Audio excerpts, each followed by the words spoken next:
समस्त पीड़ा से मुक्तिदायक रुद्राक्ष। निःशुल्क पामिस्ट्री के लिए पाम स्टोरी स्थायी आश्रम हेतु आप अनुदान कर सकते हैं।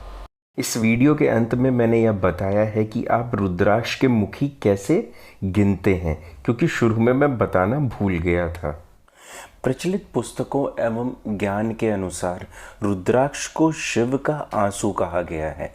हम इस विषय में तो कोई खास चर्चा नहीं करेंगे, लेकिन मैं इतना ज़रूर कहना चाहूँगा, एक सिद्ध योगी और ध्यानी के शरीर से निकली हुई किसी भी वस्तु से किसी भी चीज़ का परिवर्तन हो जाना बिल्कुल ही स्वाभाविक है। उसी प्रकार से यह भी संभव हो सकता है। रुद्राक्ष के विषय में अनेक पुराणों में भी चर्चा की गई है, जैसे शिव पुराण, लिंग पुराण, और इसके गुणों के विषय में और इससे प्राप्त होने वाले सौभाग्य के विषय में भी बताया गया है। यह भी कहा गया है कि जो भी व्यक्ति भोग और मोक्ष की कामना रखने वाला है, उसे यह धारण करना उतना ही आवश्यक है जितना जीवन जीने के लिए जल एवं वायु। रुद्राक्ष धारण करने वाले व्यक्ति के लिए असंभव से असंभव कार्य भी संभव होते हैं। यहाँ तक माना गया है सम्मोहन, उच्चाटन, वशीकरण, धन प्राप्ति के लिए यह अचूक असरदार है। रुद्राक्ष द्वारा भाग्य परिवर्तन भी संभव है। इसका मैंने परीक्षण भी किया है और एक बार मैंने इसका दुष्प्रभाव भी देखा है। यदि आप प्रकृति के नियम के साथ कुछ भी छेड़खानी करते हैं तो उसका अंत में दुष्प्रभाव ज़रूर मिलता है। यह भी पाया जाता है कि जिन महिलाओं को गर्भ धारण नहीं हो रहा है या उन्हें इच्छित संतान की प्राप्ति करनी है, उन्हें भी रुद्राक्ष बहुत फलदायी होता है। एक रुद्राक्ष समस्त पापों का विनाश करने में सहायक है। वैसे तो रुद्राक्ष 38 प्रकार के होते हैं, लेकिन जो मुख्यतः इस समय उपलब्ध हैं वह सिर्फ और सिर्फ 21 मुखी तक हैं। रुद्राक्ष के माध्यम से आप अपनी ग्रह पीड़ा शांत कर सकते हैं, अपने किसी भी ग्रह को उच्च बना सकते हैं, और यह कभी नुकसानदायक नहीं होता है। और यह भी जाना जा सकता है रुद्राक्ष के माध्यम से कि किस रुद्राक्ष को पहनने से किस प्रकार की बीमारी से मुक्ति प्राप्त होगी। यदि पूर्ण रूप से सिद्ध करके पहना जाए तो कैंसर और HIV जैसी बीमारियों से भी मुक्ति प्राप्त होना पूर्ण रूप से संभव है। इसके लिए एक प्रकार का शोध किया जाता है कि किस व्यक्ति को कौन कौन से मुखी रुद्राक्ष एक साथ धारण करने होंगे और शरीर के किस अंग में धारण करने होंगे, जिससे उसकी अनिष्ट बीमारियां समाप्त हो जाएं। लेकिन इस प्रकार से रुद्राक्ष धारण करने के लिए आपको किसी एक ऐसे व्यक्ति से संपर्क में रहना होगा जो आपको बराबर गाइड कर सके। जो रुद्राक्ष आंवले के बराबर होता है वह समस्त अनिष्ट का नाश करने में लाभदायक होता है। जो रुद्राक्ष बेर के समान होता है वह उत्तम फल देने वाला और सुख समृद्धि देने वाला होता है। जो रुद्राक्ष गूंजा के समान होता है वो संपूर्ण मनोरथ की प्राप्ति करवाता है। छोटा रुद्राक्ष अधिक लाभदायक भी माना जा सकता है। जिस रुद्राक्ष में स्वयं से छिद्र हो गया हो वह अत्यंत भाग्यशाली होता है और वह सर्वोत्तम माना जाता है। मनुष्य द्वारा छिद्र किया गया रुद्राक्ष भी श्रेष्ठ है, लेकिन जो अपने आप से छेद हुआ रुद्राक्ष होता है वो बहुत ही मुश्किल से मिलता है और यह एक दुर्लभ वस्तु है। यह भी कहा जाता है यदि व्यक्ति के अनुसार उसे 1100 रुद्राक्ष पहनाए जाएं, व्यक्ति के अनुसार, कि उसके ग्रह की अनुकूलता के अनुसार, तो जो उसका परिणाम होगा वो किसी के मुख से बयान नहीं किया जा सकता है। नेपाली रुद्राक्ष सर्वोत्तम माना जाता है। फिर पाया जाता है इंडोनेशियन रुद्राक्ष, या जो देहरादून में रुद्राक्ष प्राप्त होता है वो। इस वीडियो में हम चर्चा करेंगे एक मुखी रुद्राक्ष के विषय में, उसके बारे में, वो किस ग्रह का प्रतीक है, किन किन बीमारियों से उसके माध्यम से शांति मिलती है और उसे किस प्रकार से धारण करना चाहिए, तथा अन्य जानकारी उसके विषय में। और यह नकली किस प्रकार से होता है, लोग नकली कैसा रुद्राक्ष बेचते हैं, मैं उसके विषय में भी आपको जानकारी दूंगा इस वीडियो में। एक मुखी जो नेपाली रुद्राक्ष होता है वह 10 से 14 मिलीमीटर का उसका डायामीटर होता है। जो एक मुखी इंडोनेशियन रुद्राक्ष होता है वह 4 से 7 तक का होता है और यह एक चावल की तरह का होता है, लेकिन यह भी उतना ही लाभदायक है जितना नेपाली रुद्राक्ष। एक मुखी नेपाली रुद्राक्ष अत्यंत दुर्लभ है। यह माना जाता है कि एक समय पे श्रीमती इंदिरा गांधी जी के पास यह रुद्राक्ष था, जो कि उन्हें नेपाल के राजवंश द्वारा दिया गया था। अब आप स्वयं से अंदाजा लगा सकते हैं यह रुद्राक्ष कितना दुर्लभ और कितना बेशकीमती होगा। ये एक मुखी रुद्राक्ष धारण करने वाला व्यक्ति शौर्य, उन्नति, आध्यात्मिक उन्नति, धन धान्य, उसे उसकी सब चीजों की प्राप्ति होती है। एक मुखी रुद्राक्ष धारण करने वाले व्यक्ति की मानसिक शक्ति इतनी तेजी से बढ़ जाती है कि उसकी कंसंट्रेशन पावर इत्यादि में भी बहुत ज़्यादा फायदा उसे महसूस होने लगता है।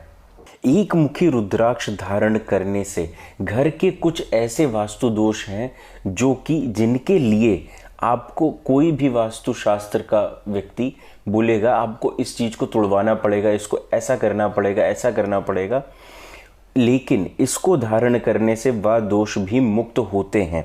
आपको दिखेंगे नहीं, लेकिन आपको उन दोषों से मुक्ति 100% प्राप्त होगी और यह मैंने स्वयं से भी देखा है।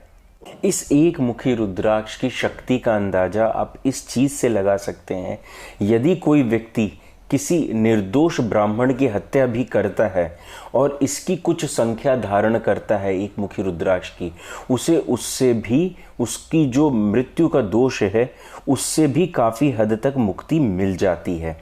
जो व्यक्ति एक मुखी रुद्राक्ष धारण करता है वह व्यक्ति ब्रह्म ज्ञान की प्राप्ति करता है और उसकी इंद्रियां भी काफ़ी हद तक उसके वश में रहती हैं, जिसके कारण वह एक लंबे समय तक ब्रह्मचर्य का पालन कर पाता है। एक मुखी रुद्राक्ष धारण करने वाले व्यक्ति की एकाग्रता भी बहुत ही अधिक हो जाती है, उसको मनोशांति भी प्राप्त होती है। जैसा कि मैंने आपको बताया था, श्रीमती इंदिरा गांधी जी ने भी एक मुखी रुद्राक्ष धारण किया था। उसका जो मूल कारण क्या है मैं वह भी अब आपको बताने वाला हूँ। एक मुखी रुद्राक्ष धारण करने से नेतृत्व का गुण विकसित होता है व्यक्ति के अंदर, तथा कितनी भी तनावपूर्ण स्थिति क्यों ना हो उससे निपटने की व्यक्ति के अंदर क्षमता आ जाती है और यह स्वाभाविक रूप से आती है। एक मुखी रुद्राक्ष धारण करने वाले व्यक्ति का आध्यात्मिक ज्ञान बढ़ता है, शिव की कृपा प्राप्ति होती है तथा भौतिक जगत की सभी आकांक्षाएं पूर्ण होती हैं। इस रुद्राक्ष को सोमवार को सुबह सुबह धारण किया जाता है। जब आपने सुबह सुबह स्नान ध्यान कर लिया उसके बाद इसे धारण करना चाहिए। रुद्राक्ष को धारण करने के लिए, इस रुद्राक्ष को धारण करने के लिए वैसे या तो चांदी अथवा सोने में बनवाया जाए। यदि किसी व्यक्ति के पास उतना धन नहीं है तो वह इसे सफ़ेद रेशमी सूत में भी बांध के धारण कर सकता है। इस रुद्राक्ष को व्यक्ति अपने गले में धारण करे, जिसमें वो रुद्राक्ष उसके हृदय तक आना चाहिए। या तो अपने किसी पूजा स्थल पे रख के उसकी पूजा कर सकता है, अन्यथा अपने बोर्ड रूम में रख दे, कहीं मीटिंग रूम में रख दे, अपने कैबिन में रख दे, वह उतना ही आपको फल दे। यह रुद्राक्ष धारण करने के लिए इस मंत्र का जप अवश्य करें जब भी इस रुद्राक्ष को आप धारण करें। मंत्र है बम बम ह्रीं नमः यम।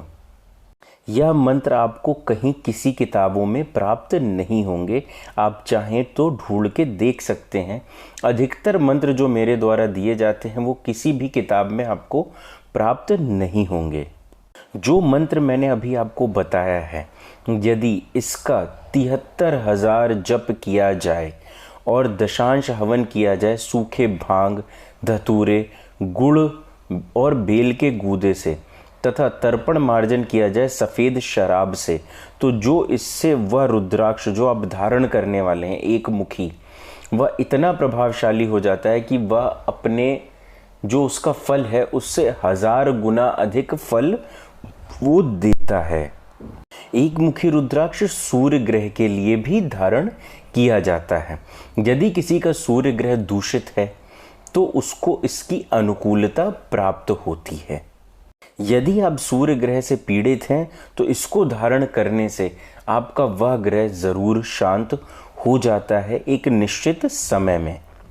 इसे धारण करने से जिस प्रकार से सूर्य से रिलेटेड जो भी समस्या है, जैसे हृदय रोग, माइग्रेन, नेत्र रोग, बवासीर जैसे जितने भी रोग हैं उनसे मुक्ति मिलती है।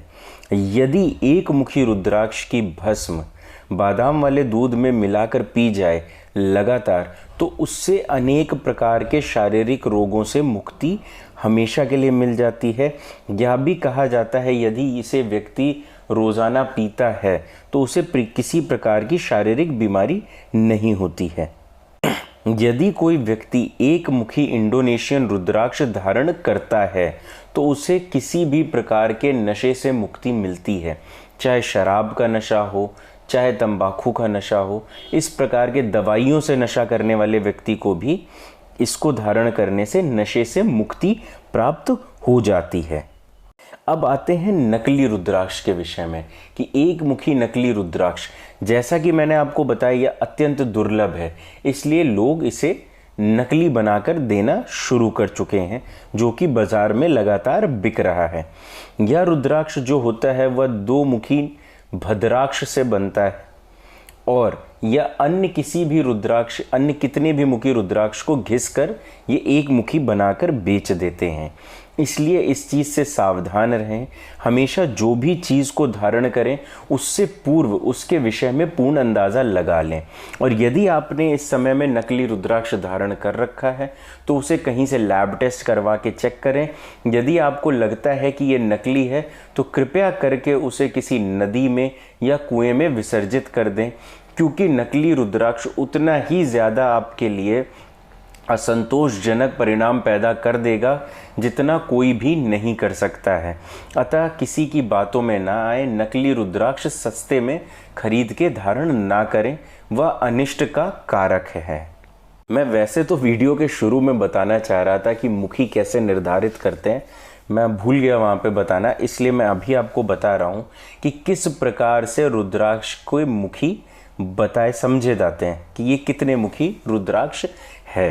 जैसा कि आप स्क्रीन पे देख पा रहे होंगे, जो रुद्राक्ष है उसमें जितनी धारियां हैं साइड में, आप उसके अनुसार उसके मुख जितने पार्ट्स में वो डिवाइडेड है उसके अनुसार यह निर्धारित किया जाता है कि यह रुद्राक्ष कितने मुखी है। जैसे इस प्रकार का रुद्राक्ष 5 मुखी है, ये 6 मुखी है। आप स्क्रीन पे देख पा रहे होंगे, वहाँ पे मुख और उसकी लाइंस आप अच्छे से देख के समझ पाएंगे। आने वाले वीडियोस में हम चर्चा करेंगे कि अन्य हर एक मुखी रुद्राक्ष के विषय में। जैसे मैंने आज एक मुखी रुद्राक्ष के विषय में बताया है, वैसे ही मैं आपको 2 मुखी, 3 मुखी से लेके 21 मुखी रुद्राक्ष के विषय में पूर्ण ज्ञान दूंगा कि उनसे क्या लाभ मिलते हैं और वह किस लिए धारण किए जाते हैं। षटकर्म में मैंने एक ही के विषय में बताया था, वो था स्तंभन। अब मैं आने वाले और वीडियोस में उसके बचे हुए 5 कर्म के विषय में भी बताऊंगा। अनेक साधकों को यह समझने में समस्या है तंत्र के विषय में, तो मैं आने वाले वीडियोस में अब यह भी बताऊंगा तंत्र और विज्ञान को आपस में मेल करके आपको पूर्ण रूप से समझाऊंगा कि किस प्रकार से तंत्र वैज्ञानिक रूप से कार्य करता है। क्योंकि लोगों का पहले तंत्र पे विश्वास था, अभी विज्ञान में विश्वास अधिक हो गया है। तो मैं यह समझाऊंगा कि किस प्रकार से यह वैज्ञानिक रूप से कार्य करता है और 100% कार्य करता है। मंत्र के विषय में पूर्ण वैज्ञानिक जानकारी दूंगा। हो सकता है उससे पूर्व मैं आपको कोई एक चैप्टर विज्ञान का समझाऊं। तो यदि आपको तंत्र को पूर्ण रूप से वैज्ञानिक रूप से समझना है या आपको मंत्र के विषय में, ध्वनि के विषय में, मंत्र की ऊर्जा के विषय में या आत्मा, प्रेतात्मा किसी के विषय में भी समझना है, तो वह चैप्टर ज़रूर अच्छे से सुने। वो कोई आपके सिलेबस का चैप्टर नहीं है, लेकिन यदि आप उसे नहीं समझेंगे तो आप तंत्र और विज्ञान को आपस में रिलेट नहीं कर पाएंगे। जल्दी ही मैं एक ऐसा चैनल शुरू करने जा रहा हूँ जिसमें एस्ट्रोलॉजी का पूर्ण ज्ञान दूंगा, जिसमें एकदम शुरू से बेसिक से लेके एंड तक एस्ट्रोलॉजी का ज्ञान दिया जाएगा, जिसमें आप ज्योतिष शास्त्र को पूर्ण रूप से समझ पाएंगे और स्वयं से अपनी कुंडली देख सकेंगे या किसी भी कुंडली को देख सकेंगे। लेकिन उसके लिए आपको पेशेंस की ज़रूरत है। वो समझने सीखने के लिए कम से कम आपको 6 महीने लगेंगे और हर एक वीडियो का आपको नोट बना के अपने पास रखना होगा। और जब हम पूरा कंप्लीट कर लेंगे उसके बाद एक एक कुंडली लेके उसके ऊपर चर्चा भी करेंगे। यंत्र के विषय में अभी तक हमारे द्वारा बहुत ही कम जानकारी दी गई है, लेकिन व्यक्ति को टोटका करना और यंत्र के विषय में जानकारी प्राप्त करना बहुत अधिक पसंद है। इसलिए हो सकता है या तो मैं इसी चैनल पे अथवा किसी अन्य चैनल पे जिस पे सिर्फ और सिर्फ यंत्र के विषय में ही जानकारी दूंगा, इस प्रकार से एक नया चैनल बनाऊं या इसी चैनल पे यंत्र की जानकारी देना शुरू कर दूंगा। किसी भी अन्य प्रकार की जानकारी को प्राप्त करने के लिए कमेंट बॉक्स में अवश्य बताएं। आप इस YouTube चैनल को लाइक करें, सब्सक्राइब करें और बेल आइकन को भी ज़रूर दबाएं। मेरा वीडियो अपलोड होते साथ ही आपको नोटिफिकेशन आ जाएगा। हम ग्रुप को भी ज्वाइन कर सकते हैं जहां पे आप मुझसे डायरेक्ट संपर्क कर सकते हैं और वहां पे मुझे मैसेज कर सकते हैं। इसका लिंक मैं डिस्क्रिप्शन बॉक्स में दे देता हूँ और किस तरह से ज्वाइन करना है आप ये वीडियो में देख के समझ। टेलीग्राम चैनल को ज्वाइन करने के बाद आप उसमें डिस्क्रिप्शन बॉक्स में जाके डी ऑकल्ट पे क्लिक करके मुझे डायरेक्ट मैसेज कर सकते हैं। कृपया मुझे निःशुल्क सामग्री, दीक्षा, सिद्धि ट्रांसफ़र ऐसी चीज़ों के लिए बिल्कुल मैसेज ना करें। आप कॉल मी फॉर ऐप के थ्रू भी मुझे डायरेक्ट कॉल कर सकते हैं। मेरी आईडी है devanshu@cm4।